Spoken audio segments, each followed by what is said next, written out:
Have you ever wondered how big changes can come from small adjustments? Let's dive into a story that might give us some insights. Once upon a time, in a kingdom far, far away, there was a period of unparalleled prosperity. The kingdom was a utopia, a place of abundance, where misfortunes were as rare as a blue moon. This was no accident, but the result of the wise and benevolent rule of a king, a ruler whose heart was as kind as his mind was sharp. His subjects admired him greatly, not just for his fair rule, but also for his genuine concern for their well-being.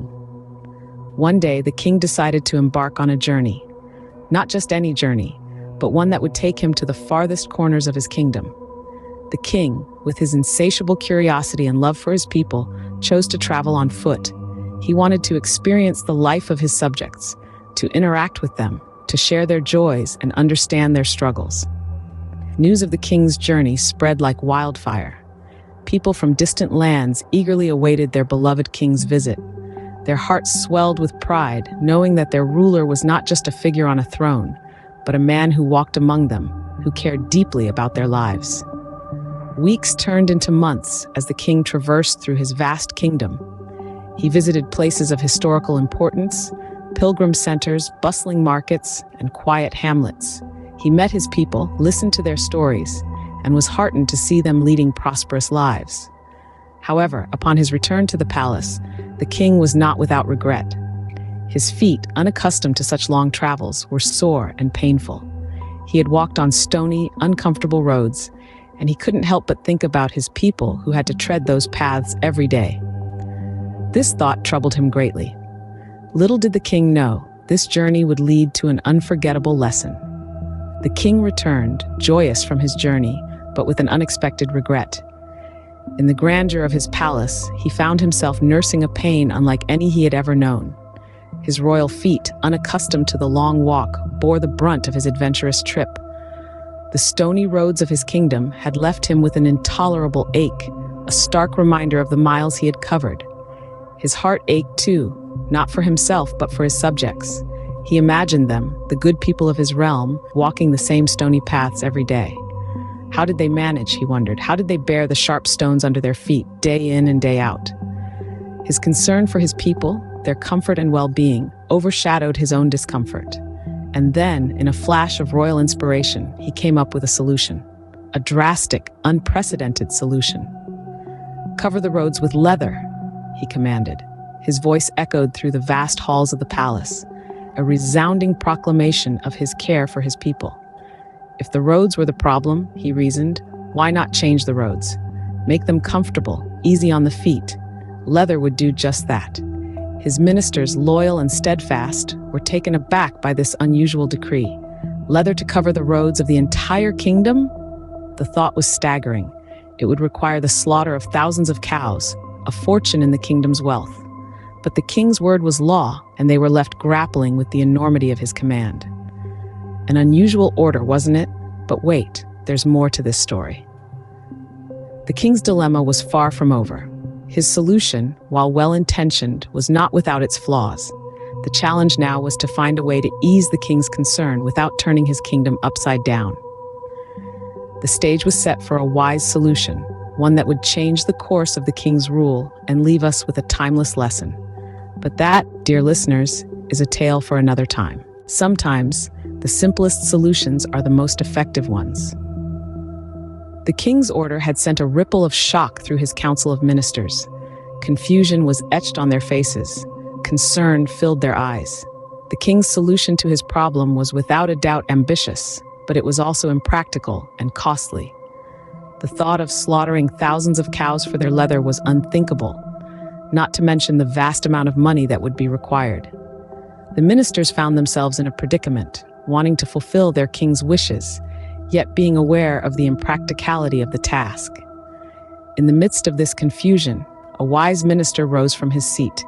He was known for his intelligence and had a reputation for coming up with innovative solutions. The room fell silent as he cleared his throat. All eyes were on him, awaiting his words. He turned to the king and said, "Your Majesty, may I propose an alternative solution?" The king, intrigued, prompted him to continue. "Instead of covering the roads with leather," the minister began, Why don't we just have a piece of leather cut in appropriate shape to cover your feet?" The room was filled with a stunned silence. The simplicity of the solution was unexpected, yet it was effective. The king, much to everyone's surprise, broke into a wide smile. He was taken aback by the minister's wisdom. The minister's idea was not only practical, but also humane and cost-effective.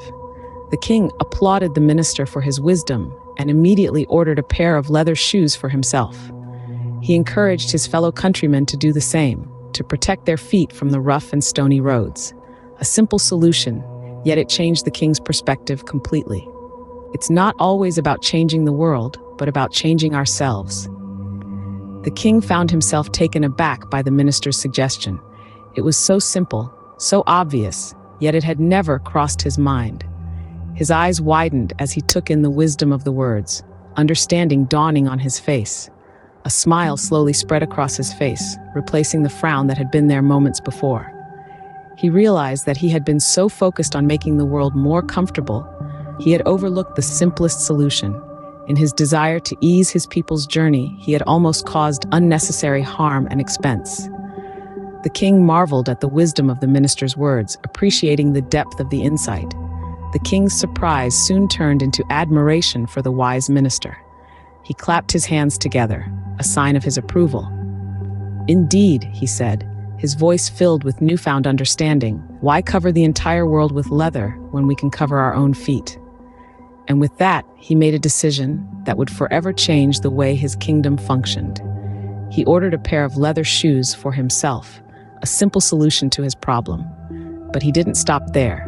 He wanted his people to benefit from this wisdom as well. The king sent out a decree, requesting all his countrymen to wear shoes. He wanted them to protect their feet to make their journeys more comfortable. He understood now that it was not about changing the world to fit us, but about changing ourselves to fit the world. In doing so, the king did more than just solve his own problem. He provided a solution that benefited the entire kingdom. His people no longer had to endure painful journeys. They could travel comfortably, their feet protected by the simple addition of leather shoes. And so, a personal problem led to a solution that benefited the whole kingdom. A lesson was learned that day, a lesson in wisdom, a lesson in change. And it all began with a king who was willing to listen, to learn, and to change. So what can we take away from this story? This tale of the king's journey, his struggle, and the wise minister's solution shines a light on a profound truth. At its heart, the moral of this story is a simple yet powerful one. We should focus on changing ourselves instead of trying to change the world. Think about it. The king, in his initial distress, sought to alter the entire world around him. He wanted to cover every road in his kingdom with leather to ease his journey. It was a grand, sweeping change that would have required a massive amount of resources and effort. It was also a change that would have had unintended consequences, affecting the lives of thousands of cows in the kingdom's economy. But the wise minister offered a different perspective. Why not change just one thing that was directly within the king's control? His footwear. By simply covering his own feet with leather, the king achieved the comfort he desired without needing to alter the world around him. This moral isn't just relevant to kings and ministers. It's a lesson that can be applied in our day-to-day lives. When we face challenges or discomfort, our first instinct might be to wish the world would change to accommodate us. We might wish for less traffic on our commute, quieter neighbors, or fewer demands at work. But what if instead, we looked inward and considered how we could change our own actions, attitudes, or expectations? Perhaps we could leave earlier to avoid rush hour, invest in some noise-canceling headphones, or improve our time management skills. By focusing on what we can control, we empower ourselves to navigate life's challenges more effectively. In essence, this story teaches us the value of personal adaptation over external alteration. It encourages us to seek solutions within ourselves before attempting to reshape the world to our liking. Remember, change starts with you. So next time you're faced with a problem, think about what you can change about yourself to solve it.